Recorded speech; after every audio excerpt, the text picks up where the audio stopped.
मित्रांनो, मी सहारा कूलटेकचा फाउंडर सय्यद इरफान. आज आपण आलो होतो कल्याणी नगर इथं ग्रेस फर्निशिंग म्हणून दुकान आहे. सरांना आपण गेले 15 वर्ष झाले सर्व्हिस देत आहोत. तर सरांना एक्सपिरियन्स विचारू.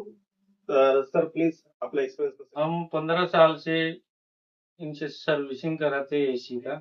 काम बहुत अच्छा है इनका और क्वालिटी भी अच्छा है और रेट भी अच्छे है। अच्छे रेट में काम करके जाते हैं और टाइम पे आके करते हैं। Thank you sir. सर तुम्हाला सहारा कूलटेक तर्फे एक छोटंसं गिफ्ट देतो आम्ही. हे आमचं किचन आहे छोटंसं.